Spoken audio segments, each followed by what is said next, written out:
Okay, let's stay in Washington, since we're in the realm of Washington. Everybody who's tweeting will like this part of the conversation. You're running for the Senate. You sure? Yeah.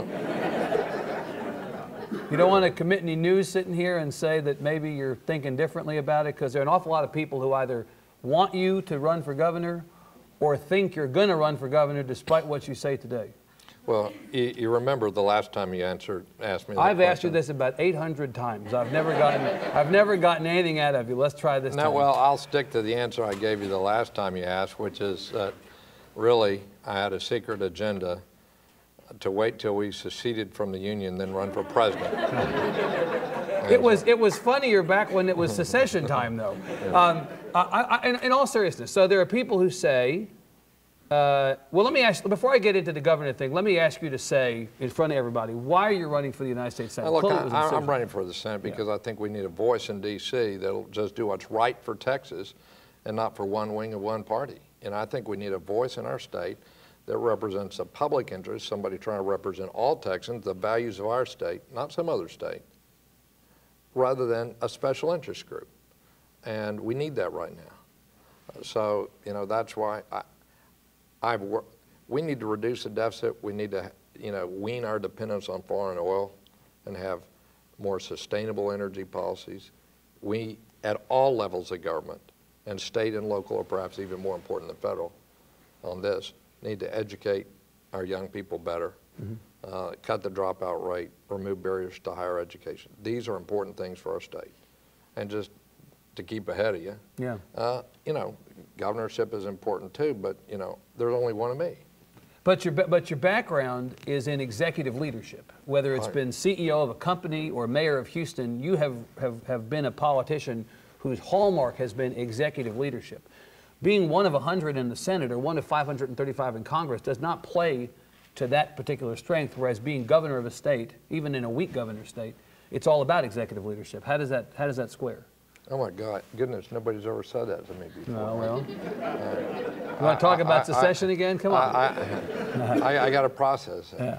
I mean, you know, I think you need people who are making laws who have been responsible for implementing laws. Otherwise, it's a disaster.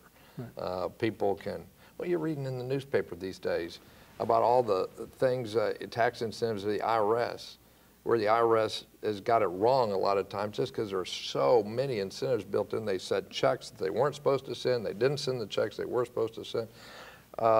Same thing, I don't care anything from military operations to making sure that stimulus funds get into the hands of people who can spend them and are spent within the time periods. You need to have had some operating experience in order to do that. But, you know, I'm not going to get into this and that's important. The state have a governor as a leader too. So, you know, I can only run for one thing at a time. Is there no circumstance that you can imagine, none at all, in which you would move over from the Senate race to the governor's race? Well, certainly if they change the Constitution to make it so that senators serve for life and they grandfathered current people. Now, you know, I really don't gauge in hypotheticals. I'm sorry. So you are not running for governor, conclusively? I'm running. I mean, the papers I filed legally say I'm running for senator. That's what I'm doing. Okay.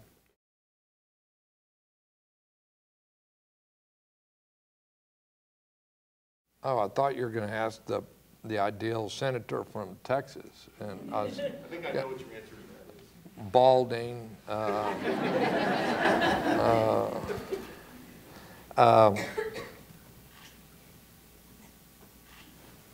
I don't know. If you want to say, you know, how will somebody misconstrue this? I'm a Texan. This is what our governor should be. Forget the politics of it. The governor should be a leader and not a follower. A governor should be somebody who decides that, you know, they're not a protester. They're not on the outside. They're responsible for leading the state. The governor should be somebody who doesn't pit Texan against Texan.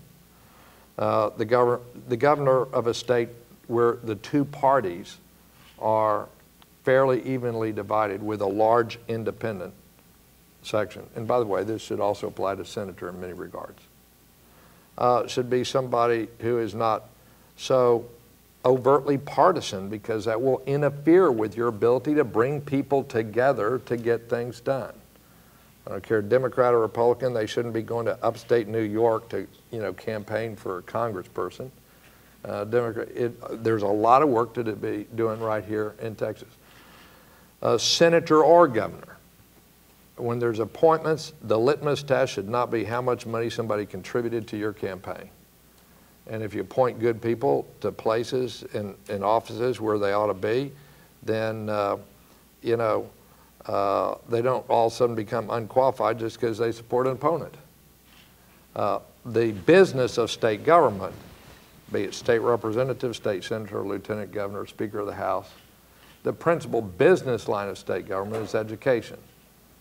And of the days of the year, you ought to look at how people allocate the time, and if improving the schools of the state should be reflective of the most important business of that job and other jobs. Just like with me in the mayor's business, and for the mayor, my most important businesses, the things that I do to serve the public, are public safety, infrastructure, water, sewer services, maintaining good streets and roads, and making sure that we are able to improve our neighborhoods with parks and libraries and pick up the garbage on time. That type of thing, that they're all important for job development. So I've given you. But just to wrap this up, to the questioner's point though, does it matter to you running for the Senate whether there's a strong Democrat on the top of the ticket? Do you distance yourself from anybody else running, or do you tie yourself to the fate of the ticket that happens top to bottom? I'm really not sure what operationally that means that is. I'm not one of these people who decide that I'm going to have my picture not taken with somebody or shy away because somebody will frame it and send it on YouTube, or whatever. I mean, my goodness, I have my picture taken with almost anybody who wants to take a picture with me, if I have time. So I'm not one of. I'm not a good schemer. Okay, in other words, but. Well, then you'd be a lousy governor after all. But I'll run based on who I am and what Texans are, not based on what somebody else wants to do. Right? That's the best I can say. Well, I'll tell you what you are, Mayor White. You're a good sport because you put up with this for an hour and you didn't crack, and I appreciate it. And I know how much we all appreciate the fact that your schedule is very busy. You spent time with us. We thank you very much. Regardless whether you win, we wish you good luck and thank you for your service to Texas. Thank you very much. Mayor, thank you. Appreciate it.